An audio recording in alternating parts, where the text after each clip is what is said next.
Prabowo sentil Jokowi, 7 tahun terakhir masih banyak anak kelaparan. Ya, di sidang tahunan 15 Agustus, Prabowo menyentil 7 tahun terakhir pertumbuhan 5% itu tidak terasa. Masih banyak anak kelaparan. Di kursi tamu hadir Jokowi. Dan tiba-tiba seluruh legacy accounting era lamanya ditagih. Bukan dengan angka PDB, melainkan sarapan yang tak pernah sampai ke meja makan murid SD. Itu yang menjadi perhatian Pak Prabowo ya.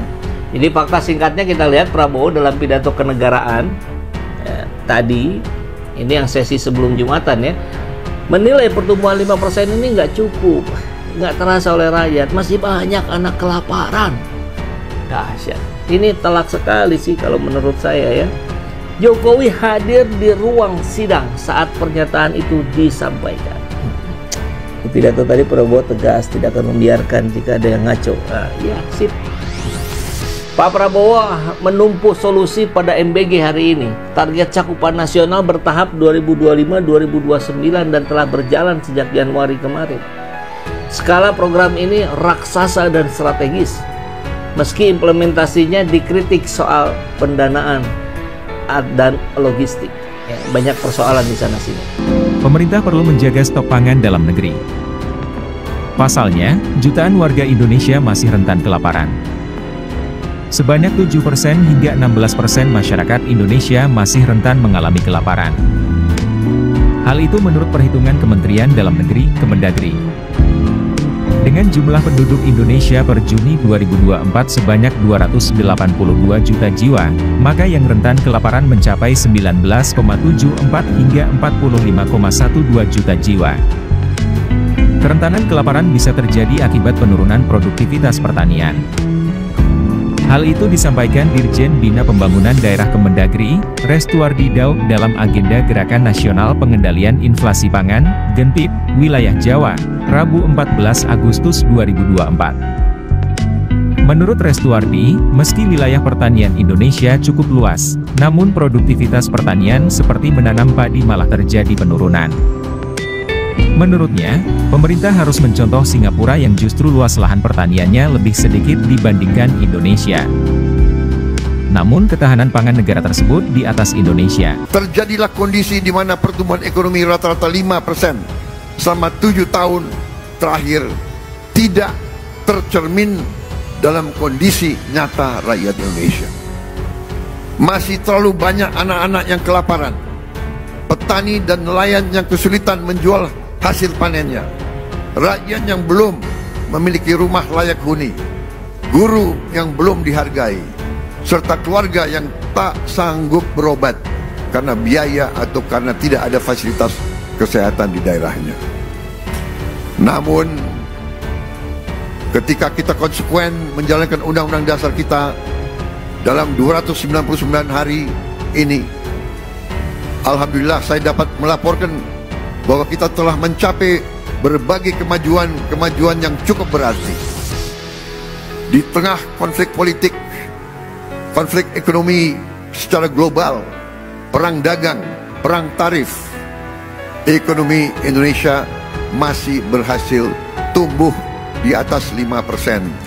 Asian Development Bank atau ADB bersama International Food Policy Research Institute atau IFPRI mengeluarkan publikasi penelitian tentang peningkatan investasi pertanian untuk ketahanan pangan. Dalam riset yang didukung Bappenas ini terungkap, pada era 2016 hingga 2018 sebanyak 22 juta orang di Indonesia menderita kelaparan. Dalam executive summary-nya, publikasi yang bertajuk Policies to Support Investment Requirements of Indonesia's Food and Agriculture Development During 2020-2045 ini mengawalinya dengan catatan baik. Tercatat sektor pertanian berkembang cukup signifikan di Indonesia dalam beberapa dekade terakhir. Namun riset ini juga memberikan catatan sejumlah besar orang masih terlibat dalam pertanian tradisional, terperangkap dalam kegiatan yang dibayar rendah dan kurang produktif. Dari sisi ketahanan pangan, akses tidak merata terjadi di Indonesia dan kerawanan pangan tetap menjadi masalah. Indonesia menempati urutan ke-65 di antara 113 negara dalam Indeks Keamanan Pangan Global yang diterbitkan oleh Economist Intelligence Unit atau EIU peringkat tersebut paling buncit di antara kawasan regional seperti Singapura, Malaysia, Thailand, dan Vietnam. Kami kutip dari CNBC-Indonesia.com, ADB mencermati relokasi subsidi pupuk dan kebijakan peningkatan investasi pemerintah dalam penelitian pertanian, infrastruktur pedesaan, dan irigasi. Laporan ini merekomendasikan perubahan strategis dalam investasi pemerintah, perubahan regulasi, dan penyuluhan pertanian untuk meningkatkan kinerja ekonomi Indonesia. Di samping untuk meningkatkan ketahanan pangan dan menghapus kelaparan. Menteri BPN yang sekarang ada mantan Panglima TNI. Saya sudah pesan, Pak Menteri, jangan sampai ada lagi yang main-main urusan sertifikat. Apalagi yang namanya mafia tanah. Tidak ada, harus nggak ada di bumi Indonesia ini. Kalau masih ada mafia yang main-main, silahkan detik itu juga gebuk. Artinya masih ada 80 juta yang belum pegang sertifikat. Betapa banyaknya. Itulah yang menyebabkan sengketa tanah, konflik tanah ada di mana-mana. Karena Bapak Ibu nggak pegang bukti hak hukum atas tanah yang kita miliki. Benar. Sekarang Bapak Ibu pegang, ada orang datang, ini tanah saya. Bukan, ini tanah saya. Ini sertifikatnya, pergi dia. Benar. Setelah ini kita akan tertibkan juga tambang-tambang yang melanggar aturan.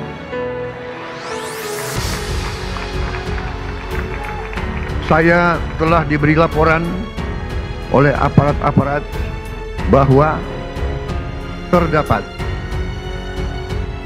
1063 tambang ilegal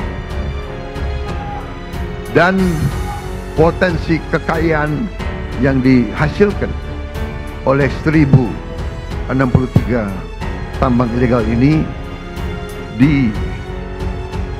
dilaporkan potensi kerugian negara adalah minimal 300 triliun. Saudara-saudara sekalian,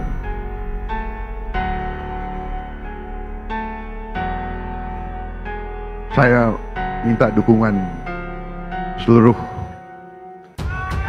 MPR. Saya minta dukungan seluruh partai politik untuk mendukung ini demi rakyat kita, saudara-saudara sekalian. Jokowi juga bisa ditomlembongkan. Perayaan 17 Agustus kan peristiwa yang sakral kan, dan cuma dilakukan sekali setahun, ya kan.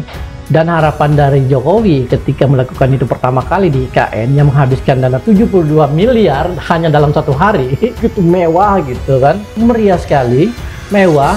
Tapi setelah acara itu IKN langsung kosong. Dan saya ada di sana waktu itu, by the way. Sebagai undangan atau sebagai peneliti, Dan saya masuk ke dalam, kebetulan dapat akses juga, jadi melihat secara langsung apa yang terjadi. Itu menjadi buang-buang uang karena akhirnya tradisi itu tidak dilanjutkan.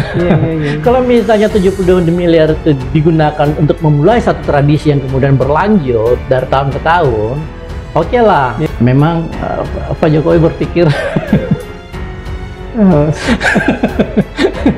dia cuma menghayal, tapi nggak dipikirkan. Di situ ada Sri Mulyani, ada Bambang Brojonegoro, ya kan. Terus ada beberapa orang lah, teknokrat gitu ya, yang mestinya memberi masukan, ya kan, cost benefit analysis dari pembangunan di IKN. Tapi ternyata mereka cuma menjadi yes man, yes man and yes woman. Mestinya memberi masukan secara rasional supaya ketika Jokowi punya khayalan tentang kota itu bisa menjadi realistis gitu. Kalau misalnya memang dia bertanggung jawab, ya anaknya itu disuruh pindah ke IKN dan suruh mencari investor. Itu yang paling bertanggung jawab. Itu paling bertanggung jawab. Jadi APBN di stop untuk IKN, pembiayaannya sepenuhnya oleh investor seperti rencana semula. Dan Gibran sebagai wakil presiden harus ditunjuk menjadi penanggung jawab utama investasi swasta di IKN.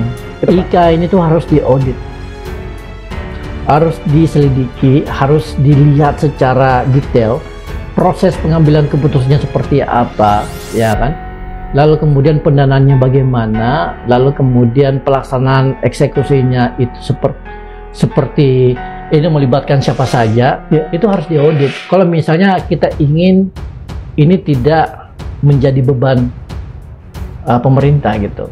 Jadi proyek ini harus benar-benar bersih, Dan untuk bersih itu harus diaudit terlebih dahulu. Oke. Ya kan? Nah, itu yang penting gitu. Kondisi ekonomi Indonesia selama 7 tahun terakhir dinilai belum sesuai dengan Pasal 33 Undang-Undang Dasar 1945. Kesejahteraan belum merata dan masih banyak rakyat miskin. Demikian antara lain disampaikan Presiden Prabowo Subianto mengawali pidato di sidang tahunan MPR DPR DPD RI di Gedung Nusantara, Senayan, Jakarta, Jumat, tanggal 15 Agustus tahun 2025. Ketika kita tidak konsekuen menjalankan UUD 1945 terjadilah distorsi ekonomi, pemerataan ekonomi tidak cepat. Yang menikmati pertumbuhan ekonomi hanya segelintir orang saja, kata Presiden Prabowo. Bahkan Prabowo lebih rinci menyebut kondisi tersebut terjadi secara nyata selama 7 tahun terakhir, atau di era pemerintahan Presiden Joko Widodo, Jokowi. Pertumbuhan ekonomi rata-rata 5% selama 7 tahun terakhir tidak tercermin dalam kondisi nyata rakyat Indonesia. Masih terlalu banyak anak-anak kelaparan, petani dan nelayan kesulitan menjual hasil panennya, tegas Prabowo. Kondisi tersebut dirasakan hampir di semua sektor masyarakat, termasuk guru-guru di Indonesia yang masih banyak tidak memiliki rumah dan mendapat penghasilan layak. Serta keluarga yang tak sanggup berobat karena biaya atau tidak ada fasilitas kesehatan di daerah.